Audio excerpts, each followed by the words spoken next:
Hey, it's Nathan Selove from Okra Films with another edition of Autism Actually Speaking. Yeah, no logo this time. Unfortunately, last week, like I said, I had to wipe my computer, and I know I have it backed up somewhere, but I haven't been able to find it yet, so I'm going to try to find it, and then I might end up making some changes to it, but we'll see. Also, I know what you're thinking, and yes, I changed my shirt. Anyway, this week I'm going to be talking about something that I just started researching at the beginning of last semester, and I would like to discuss a bit now.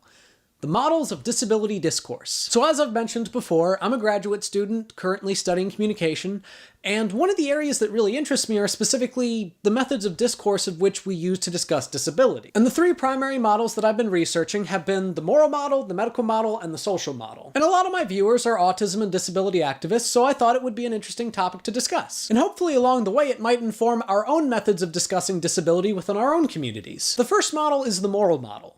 This model has been the most prevalent throughout most of history and most societies. The moral model of disability discourse is the idea that disability derives from some kind of moral failing, either on a societal or individual level, making it either a punishment or a test created by some kind of deity. Now, like I mentioned, historically this has gone one of two ways, either blaming society or blaming an individual. When the person with the disability is blamed, they're often labeled as an outcast to society because they did some kind of moral behavior that resulted in their own situation. Or they're just murdered, because they were probably demons. Alternatively, society can be blamed. In this case, the individual with the disability is viewed as a punishment from some kind of divine being, that society then has to take care of in order to redeem their own sins.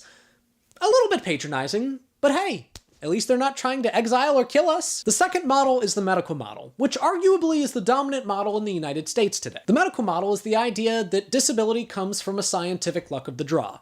And if disability derives from science, then it can also be treated with science. The primary goal of people that follow the medical model tends to be to help disabled people be normal and live a normal life. The disability isn't viewed as a part of someone. It's viewed more like a virus that might be inside someone.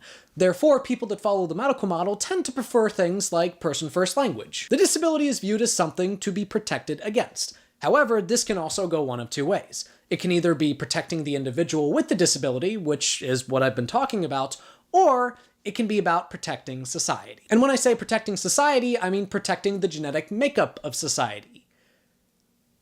So eugenics. Which I'm not saying that eugenics is the medical model approach, but it is a medical model approach. And finally, we have the social model, which is my preferred approach. The social model is the idea that disability is a social construct and mainly derives from societal oppression. Therefore, while there is emphasis put on caring for people with disabilities, there is also emphasis on discussing the ways in which society is set up in order to oppress people with disabilities. For example, several weeks ago, I made a video about autism and empathy, and how autistics are often characterized as having a lack of empathy.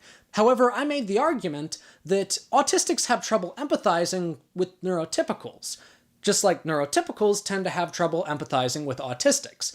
If the roles were reversed and autistics were in the majority and neurotypicals were in the minority, then neurotypicals would more than likely be characterized as having a lack of empathy. I could probably make a video about each individual one of these models, and maybe one day I will, but this has just been a brief overview of all three. I would just like to provide one quick caveat. Don't think of these models as a natural historical progression, namely one leads to the other, which leads to the other. That's not exactly how it works. Also, don't think of these as mutually exclusive. Some people can have different aspects of all three models.